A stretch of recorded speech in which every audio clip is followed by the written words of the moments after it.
Queen Elizabeth II's record-breaking long reign was exceptional in many ways, not least because England has been ruled by men for most of the last 1,000 years.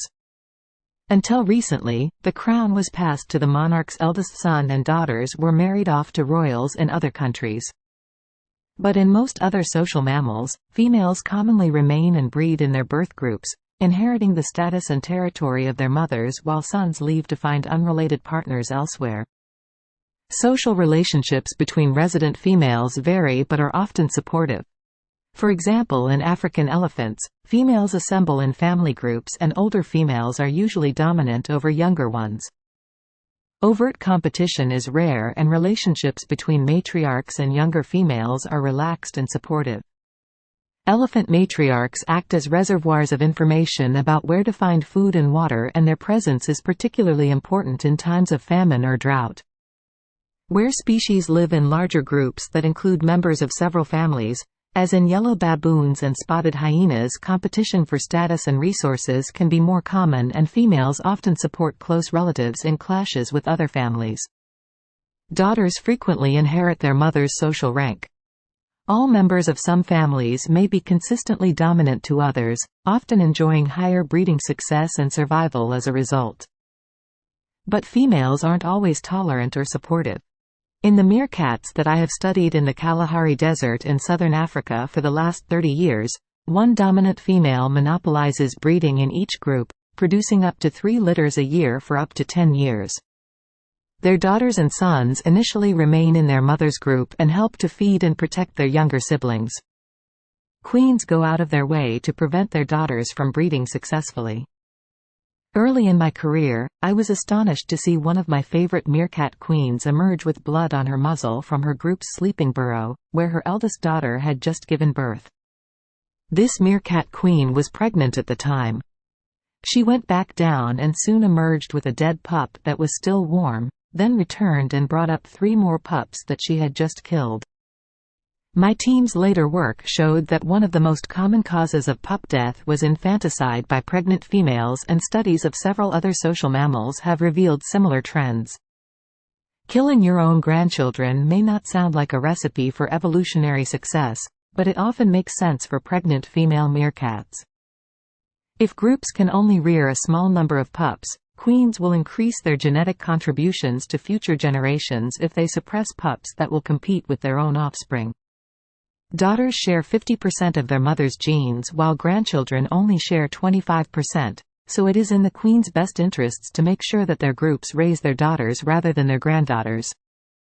When the daughters of meerkat queens are 3 to 4 years old, they become potential rivals to the queen, and she evicts them from her group.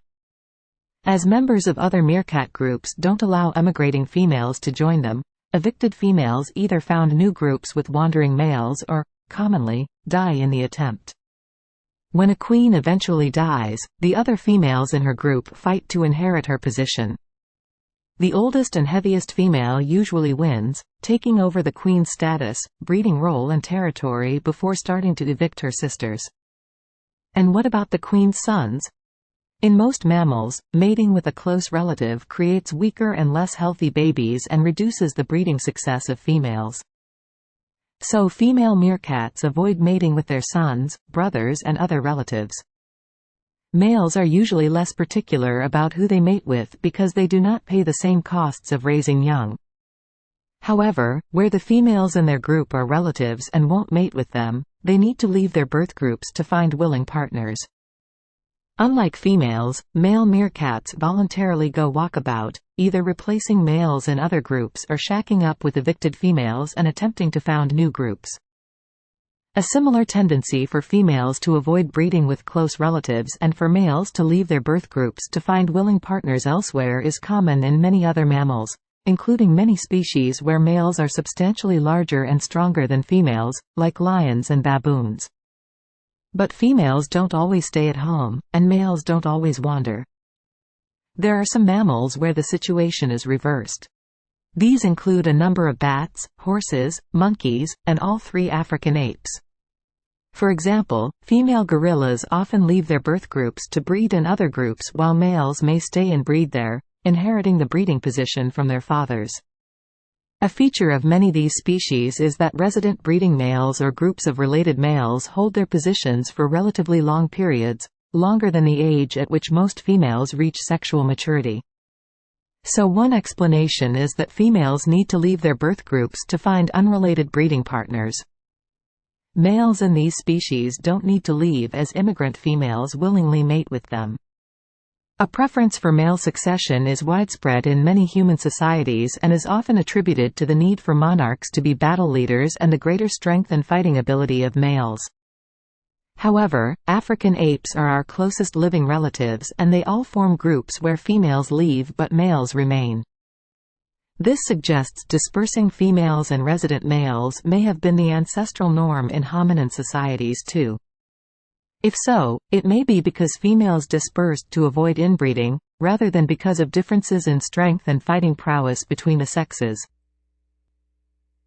We hope that you have enjoyed this article.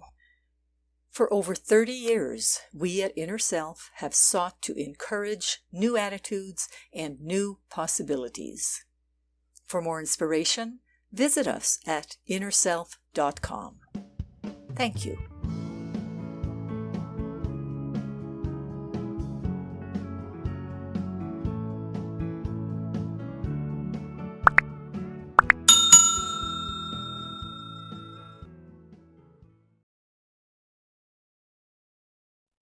Visit the Inner Self Market for new attitudes and new possibilities. You'll find inspiring books, wonderful music CDs, audiobooks, card decks, candles, jewelry, gifts, all kinds of wonderful things. Visit us at market.innerself.com.